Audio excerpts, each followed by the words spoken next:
Tanya Chinita. Tanya Chinita.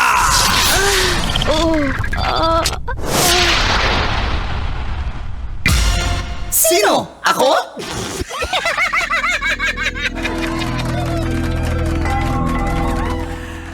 Kabisyo, kasama mo, Manggas, at welcome sa ating Sino Ako?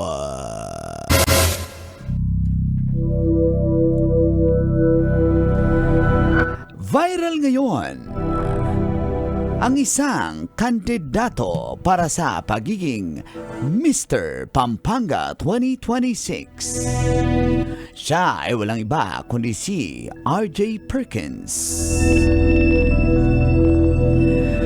Ayon pa sa kanya, nagising na lang siya na bigla naging viral ang kanyang pagrampa nang naka-trunks lamang sa nasabing kompetisyon kung saan kumpiyansang ipinakita ni RJ ang kanyang katawan kahit wala pa siyang abs at mga muscles.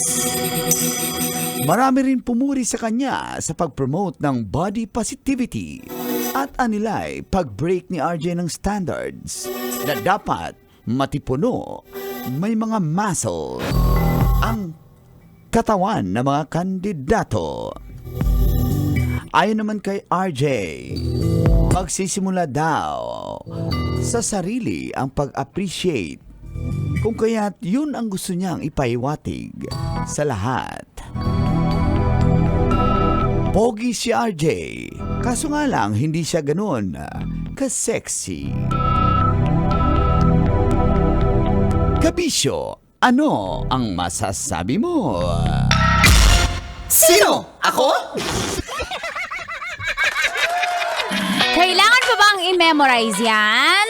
JB6. Morning call! Morning, team! Kabisyo, feel good morning! So, yun na nga. Ayun na si RJ. Si RG. Si RJ. RJ nga. RJ? RJ. RJ. Hoy, Dudong RJ. RJ! Parehas lang yan. Ayan. Uy, shout out sa'yo, RJ. Tumali rin pala siya sa Star Hunt before. Mga ganon, yung mga maging artista. Pogi, may tsura. Yun na nga lang po, medyo chubby. Kaya naman, nag-viral siya. Kasi nga, di ba, pag rarampa ka, naka-trunks lang, dapat may mga abs, muscles. Eh siya, hindi eh. Bahala, medyo chubby-chubby ako, rarampa ako. Kaya, brother, shout out sa'yo. Kasi, yun nga, binrake niya yung norms na dapat muscle, tsaka toned and skinny yung mga lalaking rumarampa. Tapos, kaso hindi siya nag-bra, nakita ko yan eh. Aray mo! Hindi mo daw pinahiram ng corset. Corset ba tawag yan? Corset. Ay, corset. Saan ka nakatingin? Kay RG. Yun na nga lang. Pero syempre, sa ganyan mga kompetisyon, alam mo naman na may mga criteria for judging yan, di ba? So may mga hurado yan. Sila nang bahalang maghusga kung masama siya sa kanya. Pero ako pa sa 100% yung score niya sa akin sa confidence, sa self-confidence, di ba? Yun yung importante. Minsan kasi, di ba, hindi ka gandahan, hindi ka gwapuhan. Pero iba pag self-confidence, sobrang nakakagwapo. Totoo yan. Ang daming nangumaling na babae kay Uncle. Basta namalik niya, aray mo! Di ko nasanggay. Ako ka sagang. Hindi, totoo. Niwala ako doon. Hindi, totoo. Pag Self-confidence.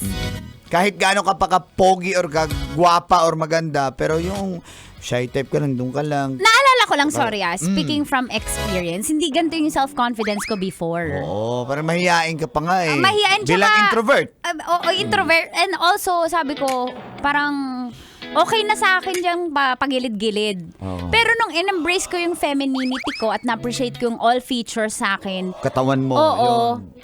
Itsura mo. Yung dati feeling ko hindi ako kagandahan. Ngayon, sa confidence ko, feeling ko ang ganda ko. Oh. Diba? So nakakakaya Ang kailangan lang natin minsan hindi po retoke eh. Self-confidence. Exactly. Kasi ikaw mismo, na-appreciate mo yung sarili mo, kaya Appreciate ka na-attract ng mo rin matao. ng iba. Pero marami ka rin na-attract na hater dyan kasi sabihin, feeling maganda naman. Basic naman yun. Kasi, Katulad yan, ang daming basher niyan. Sana nag-gym muna.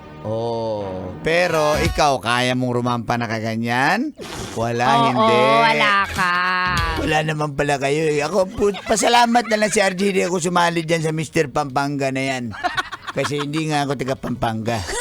Aray mo. Taga saan ka ba? Di ba may mga jowa ka dun? Sa ano? Pampanga? Di, sa Baguio yun. Sa Baguio. Paakyat yun, paakyat. Paakyat. Kaya, totoo yan. Again, yung self-confidence po ang magdadala sa'yo. Kaya nga, di ba, yung iba, promise, hindi naman kagwapuhan. Ako, hindi naman ako gwapo. Aminado ako dyan, Tits. Pero, charming lang. Oo. Okay. Pero yun nga yun, Kuli, yung charming slash self-confidence din yun kasi eh. Ibig sabihin nun, mahal mo yung sarili mo so Of nagiging course. charming ka sa harap ng mga tao and alam mo dalahin yung sarili mo, alam mo yung mga imperfections mo. Yun. Diba? Kaya Kaya yun, dami na ma-attract umaling kay Ang.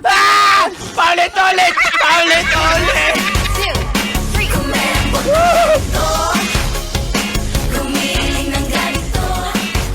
Ay, nako. Medyo chubby kasi. Medyo chubby. Yung contestant. Hindi yung basher. Yung basher. Tapos makapambash, kala mo talaga eh, no? Yung basher? Yung contestant. Yun lang nga eh. Nagano lang siya, naka-swimming trunks lang. Yung candidate. Yung basher nga. Nagre-reply ako dyan lagi. Pinapatulang ko yan. Sa basher? Yung candidate. Aray yung judge, yung judge. Ay, yung judge. Siyempre, husgahan ka niyan. Ng judge. Nung basher. Ay, basic talaga. Kaya, huwag kang matakot sa kanya. Sa mga basher. Sa mga judge. Pero sa kanila nakasalalay ang score ko. Sa judge? Sa basher. Aray mo. Oo nga, kasi the more na marami sila, the better. The more maraming judge. The more na maraming contestant. Aray Ay, mo. maray Lalo mo. na pag siksi. Saka nakatingin. Sa siksi. Basic! Kami siyang Galas 9 po tayo at alamin kung may nanalo kami sa Love Knows No Boundaries! Dito yan sa 90.7 Love Radio. Kailangan pa bang i-memorize yan? Basic!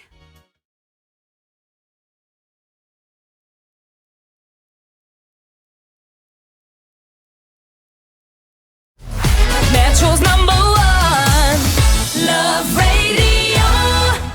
Basic!